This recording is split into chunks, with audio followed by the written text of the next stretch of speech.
Who makes the worst engine and transmission? That's what we're going to find out. Welcome to Car Help Q&A, where I answer your car questions from the comments. And if you want to have your question answered in the next Q&A video, just leave your question down below or wait for my weekly YouTube post and I'll try to answer your question in next week's Q&A. So let's get right into it, starting with the first question. Would you rather own a Nissan or Hyundai Kia? I've heard that the Hyundai Kia 4-cylinders aren't great, but also the Nissan CVTs are bad too. So I want to know which is more reliable and what brand would you rather have? Oh wow. So this is kind of like trying to decide whether you'd rather have a migraine or a flu, because both are just really bad but in different ways. And I would say that the Hyundai Kia 4-cylinder engines and the Nissan CVTs are among the worst, if not the worst, engine and transmission of the last decade or so. Let's start with Nissan.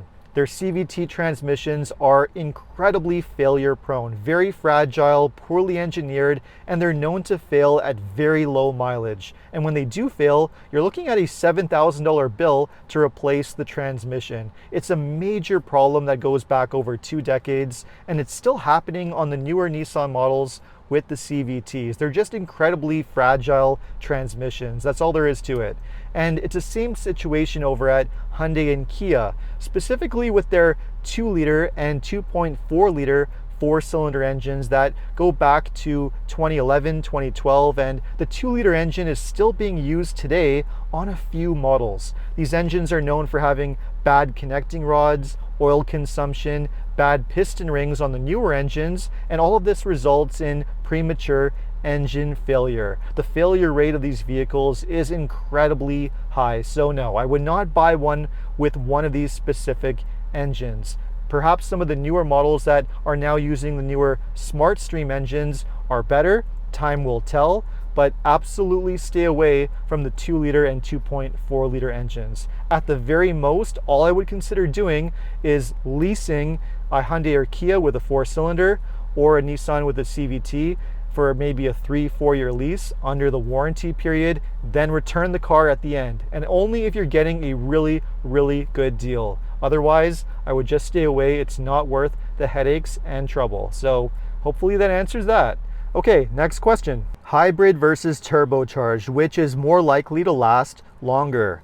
Okay, hybrid engine versus turbocharged engine. The short answer to this is hybrids. Hybrids will absolutely last longer for a few reasons. Now, the problem with turbocharged engines is that a turbocharger puts a lot of heat and pressure on the engine, which ultimately shortens its lifespan. They're more complicated, there's a lot more parts, more expensive and more difficult to repair. They require more frequent servicing, and you really have to be on top of your maintenance. They're just not tolerant of poor maintenance habits. So there's just a lot more to go wrong with a turbocharged engine, all things considered, which is not the case with hybrid drivetrains. Now, yes, hybrids are technically more complicated. They add more parts like electric motors, the inverter, the hybrid battery itself. But the thing is, many hybrid vehicles are naturally aspirated engines. They don't have a turbocharger because they have the electric motor that's assisting the engine instead. So that's a really good thing. Nice, simple, naturally aspirated engine. And they also eliminate a lot of components from a regular gas engine. For example, many of the popular Toyota and Honda hybrids with their 2-motor hybrid design don't have a starter, they don't have an alternator, they don't have any drive belts or a timing belt, and they don't even have a conventional transmission. The Honda hybrid system doesn't have a transmission. The electric motor comes connected directly to the gas engine, and on a Toyota hybrid system you have an eCVT planetary gear set in place of a regular transmission, which are basically known to last forever. Failures are almost unheard of. So all things considered, hybrids are better for longevity, and the track record proves that. They're known to last a very long time, 200, 300,000 miles or more with ease. That's why many of them are go-to options for many taxi drivers, commercial use vehicles, because hybrids are known to last. As long as you buy one from a reputable brand that makes really good hybrids like Honda, and specifically Toyota. So that's the answer to that. Okay, next question. Is the Hyundai Venue getting a redesign? How reliable is this engine, and is it reliable to own in Canada if you are strictly on a budget considering snow conditions? I see a lot of positive reviews on this car. And yeah, I'm not surprised to see why, because I'm also actually a fan of the Hyundai Venue. This is actually one of the few Hyundais that I like and think is not a bad option to consider. And that's because the 1.6 liter 4-cylinder engine that it has actually proven to be fairly reliable. It doesn't seem to be failure prone the way the larger 2-liter engine and the older 2.4 liter engines were. So this is not a bad small car to consider, especially if you're going to get a really good deal on one. And as long as you use winter tires, you should be okay driving it in the winter time. Is it my number one choice to go for? Probably not, no. I would still prefer going for something else like, say, a Toyota Corolla or Corolla hatchback, which I think is the best affordable option out there if you want the most reliable car. But the Hyundai Venue is not too bad of an alternative either. So hopefully that answers that. All right, now for the next question. I'm interested in a Tesla Cybertruck. It will be my last vehicle. What would be your choice of other EV pickup trucks? Oh boy. Well, I suggest you do some research online, because the Tesla Cybertruck is a hugely problematic, high-risk vehicle. I think it's safe to say that this is possibly one of the most unreliable vehicles built today. The list of problems is just so incredibly long. Recalls, even class actions, tons of technical service bulletins. It's just never-ending problems with these trucks. They seem to be incredibly poorly made. They depreciate rapidly. So I think you're just asking for trouble and asking for headaches by buying one of these. So I would recommend staying away.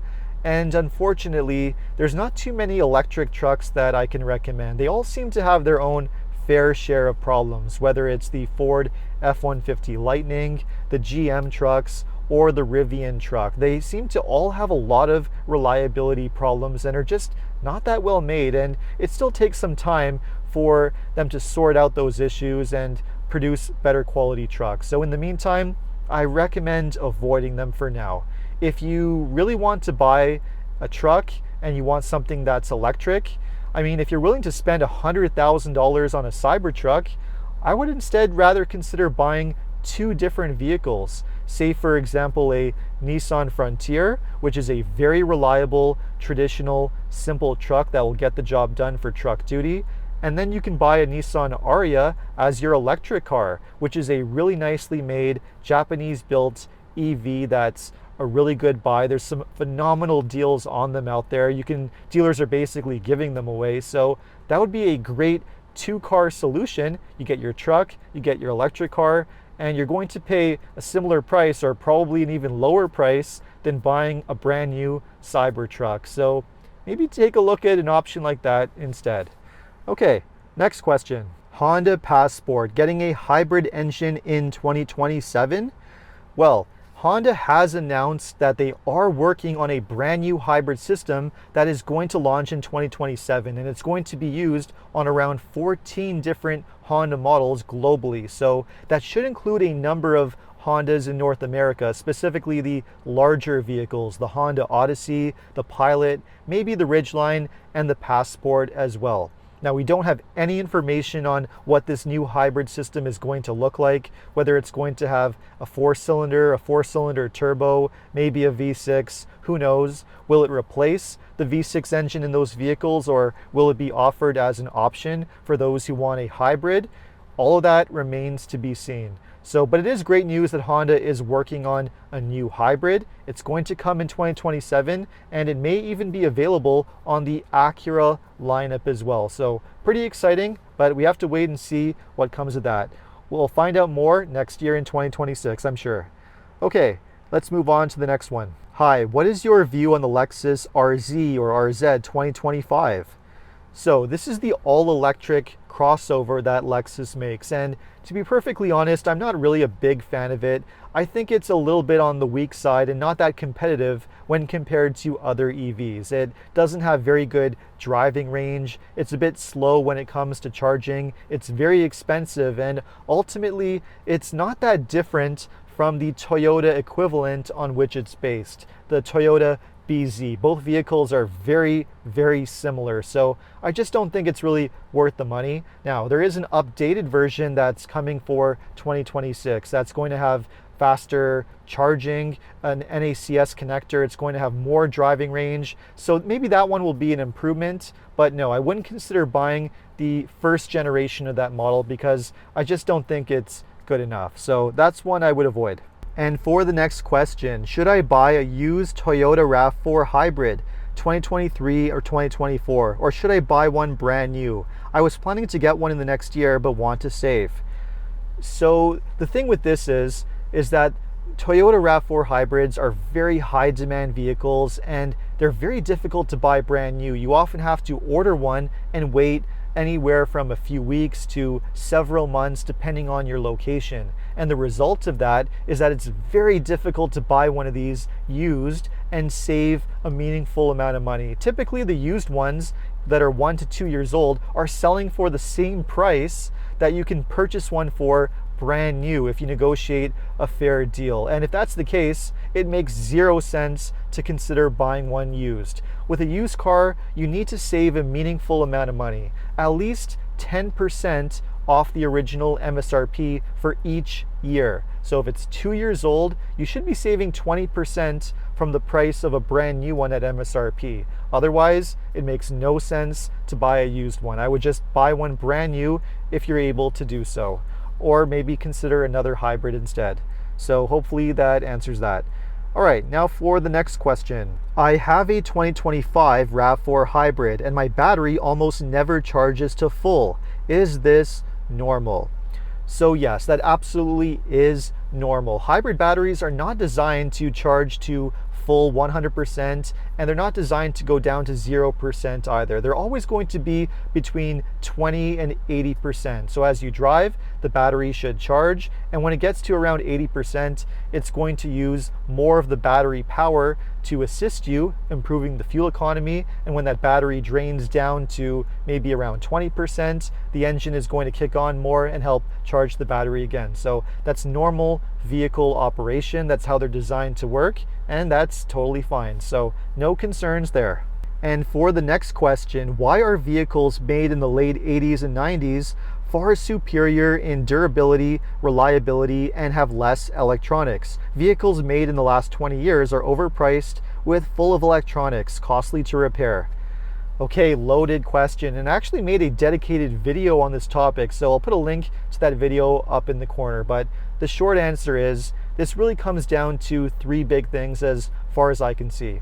Number one, consumer demand. Consumers are demanding more features, more technology in their cars, so manufacturers are doing that.